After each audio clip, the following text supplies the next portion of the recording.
which has died and passed away. But you're now considering all things new. And in that place, recognizing what the actual words meant, and then receiving revelation, or at least receiving what was being communicated and truly communicated. And then when you enter that place, then everything else becomes open to actually hear and to move and flow from there. So it says, now knowing that the testing of your faith produces patience of your faith. What is faith? Believing in something? Is it like trusting in something that it's going to, the cup is going to hold the water or whatever liquid, and I'm going to be able to drink from it?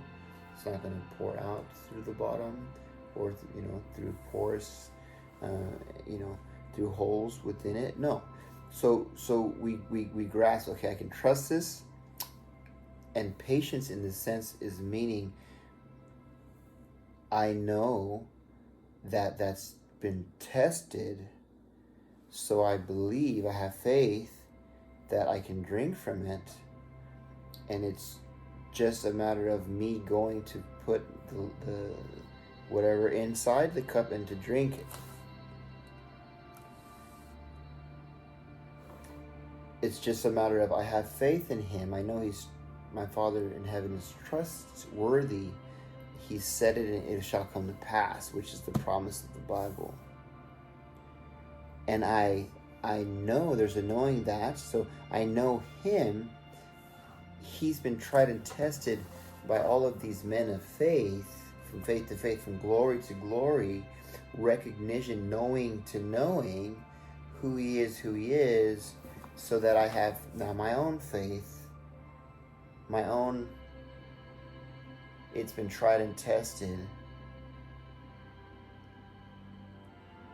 to the point of I just know this is going to be the outcome. And if something else happens, I know it's not that cup's fault.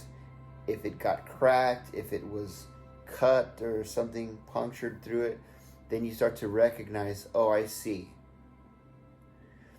I know that this plastic that makes the cup, or this porcelain, or whatever, this ceramic, or this pottery, is the thing that made that, or this glass. And so I'm sure about that substance.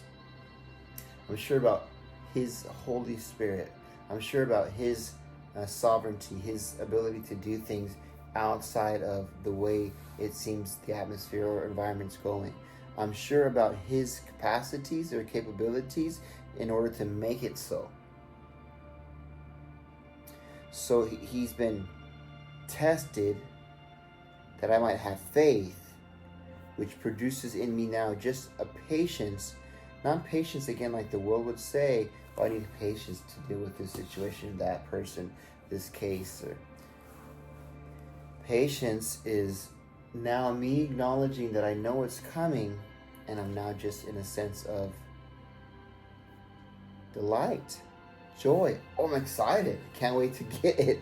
Now when we grasp it in that sense, if it came the way that I see it like this, seems like it's taking longer. I got to go around this mountain again, or whatever you want to call it, or around this racetrack again. Wow, that must mean that I'm going to get a double portion. Maybe I went around it so quickly that he was just so excited that he paid me this amount, but he wanted to pay me more because he saw the value of my faith in little things, and he wanted to give me the double portion or triple. Like the story of there was a field, and it was being tended to by a group that they went to.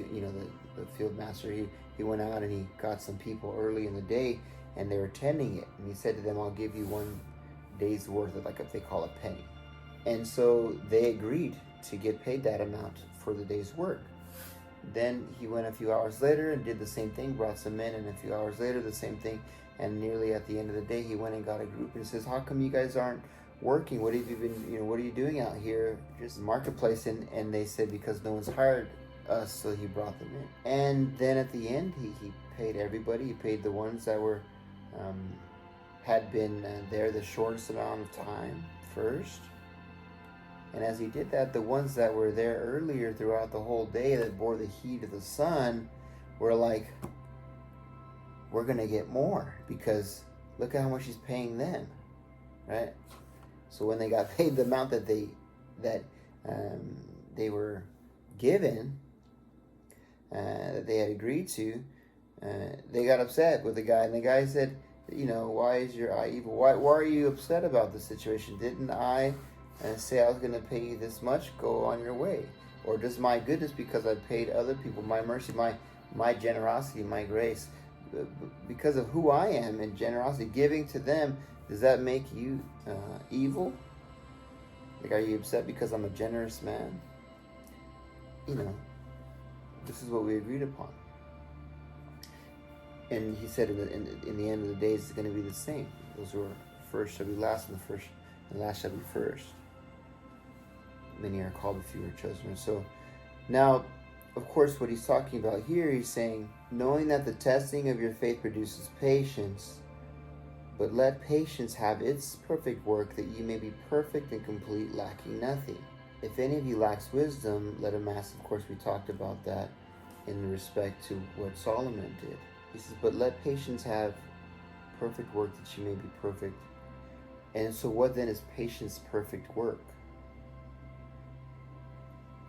It's like, all right, I know he's going to do what he said he's going to do. Okay. And so now I just get excited that he's going to do it. Now, if I can grab a hold of it, then even if it seems like I'm at the end, or I just came in, and there are other people that have been before me, if I do as he's called me to do, he will bless me. If I come in and I work my darndest to God, to, all unto the Lord, regardless of what I'm doing, which I can testify to this because I've done it and I've seen the result, that he will look upon it and he will add blessing. And if you go around the track again, you're like, I did this, then do it just as well as you did before, but perfect it even more. This is where patience now has brought you to perfection. You go around the track and then you see, wow, this is amazing. And you become professional in what you're doing. Now, imagine you're on that race. Let's just use the racetrack analogy. And someone in your crew brings you new tires. We want you to use these tires. Now, you've never used those tires before, so you're like, I haven't tested those. But that guy, he knows you. But you're still like, well, when I get out there and I hit that first corner, I've tried and tested these other tires, so I know exactly how it's going to feel. I know exactly, it's been dialed in. It's been perfected as I've run through the tests. I've gone to this point. So for me to switch to this other thing, and so this is where the reality is. If I can trust him, it's not about the tire. I know who he is and his understanding. I know the Father, and that's why he's our Father. That's why we call him Father. I know who he is, and I know how he's blessed, how he continues to bless me. I know that he sees me. He knows me as a son. He's able to. He recognizes how I drive and how I move in this ministry, and how I can be most effective in that ministry. And so he's like, here, try these. They'll be perfect. Now, when I have faith in him, if I have built trust in him, doesn't matter the tire. I trust that what he gave me last time was good. I trust that he knows my capacities. Now, if it's only one race, I might say, man, it's only one corner. And that's not enough time for me to try and test it. But the thing is, this is a process. This is, more than one round in a sense. So there's an acknowledgement, okay, I'm going to hit that corner and I'm going to learn at that point, and I'm going to be able to adjust. And then from that position, all the rest. So the gain is so much greater. The increase is so much greater. If I'll just put faith, and he knows the math. He's added it up. He's like, okay, you're gonna go around this 18 times. You know, I guess you could use the golf analogy, which I don't know, just came to the top of my mind. You swing and you hit it with this particular iron, but then, you know, they say, okay, now I want you to try this club, and you're like, I'm used to using this one. This is what, you know, but then you trust it. Well, I only get one shot, and maybe 2, 3, you know. But everyone's got to count. It's got to be very precise. It has to be.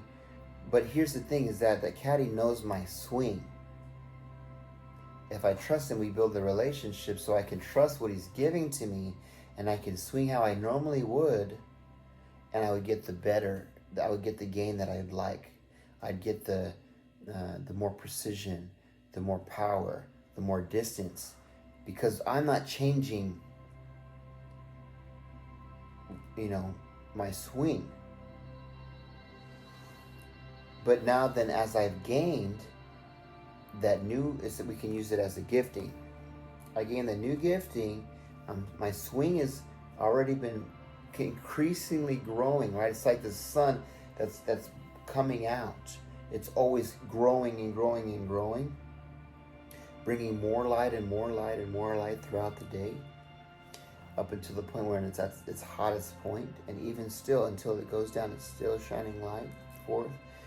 So our capacities to hone our skills, sharpen the edge of our blade in a sense, so that there's less resistance, and it does exactly what it's supposed to do. You know, I guess you could use the analogy of like someone with a sword cutting through something. They use this thing called like a tatami. It's just like a mat rolled up with like bamboo sticks, and they'll cut through it, and just as, you know, it's like cutting through bone, I guess, which we don't really want to use that analogy, I guess, in this. But when you try and you try and you try a certain technique, you see, oh, this is sharp here, and my ability to use that is great because I've been practicing day in and day in and day out. So now if I sharpen the blade, or if I'm just chopping wood, I guess you could say, with an axe, if I sharpen the blade, I'm going to be able to cut that tree quickly. But now if it's a brand new blade, I know I'm going to be able to even chop it down even faster. I guess you can, maybe you get the idea. The concept of this is that, my brethren, count it all joy when you fall into various trials. The trial is a lot of times getting the new tires, the new club, the new sword, the new axe, and trusting the one that's giving it to us, the gift giver, and then not relying on that thing, because that's good for the season. We don't lose the grace, but there's a season in which that works very well.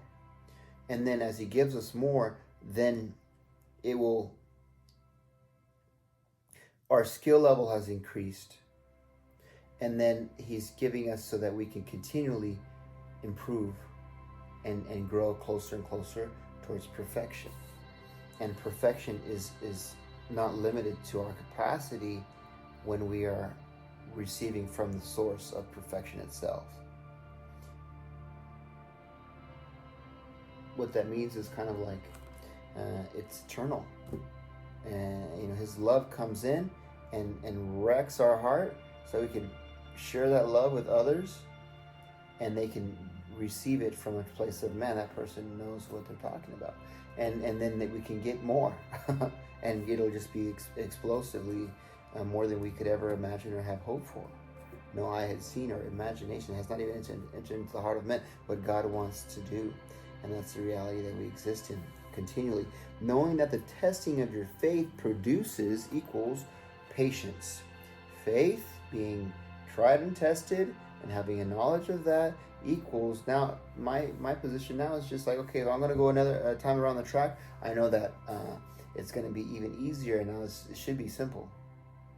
It's like someone saying, here's a test. You take the test. You even wrote some notes on the side. The person reads and they're like, man, this is really good stuff. Where did you come from? Take it again.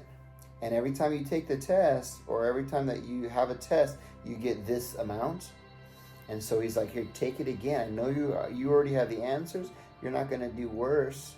It doesn't matter. Anyways, I have this first test. Now I take the second one, and now I can pay you a double portion. And I even offered that to you because of how wonderful it looked the first time. Okay, now, and then of course, the analogy is clear. So, knowing that the testing of your faith produces patience, but let patience have its perfect work, that you may be perfect and complete, lacking nothing. I guess we talked about golf. This is fresh, right? So, you hit the ball first, and you're going for distance and precision. You don't want to be out of bounds, of course, but you want to hit it into the green. You want to hit it close to the ball, close to the hole as possible. If it's 3 to 4 shots normally for that particular hole that you're going to hit it into, then you want to go for 2. But that doesn't mean that you don't consider the reality of it is a 3 hole. A 3-hit hole, let's just say. I guess you can put it in terms of for people to understand exactly what I'm talking about. So you change the club after the first one, because the first one is to get you the distance, and then, or maybe you're no longer in grass, you get into sand, or and you need a different type, a different angle to bring you up out of that, or you need to be slanted a little bit more, or further back to give you more height or to give you more distance. The instrument or the tool that you're using will address the situation, and so that is where you'll hit the mark every time. Now there is a certain amount of processing that you go through to kind of hone your skill. Hole in one. How does that, what do you mean hole in one? They hit it once and they made it into the hole. It didn't require 2 or 3 or 4, right?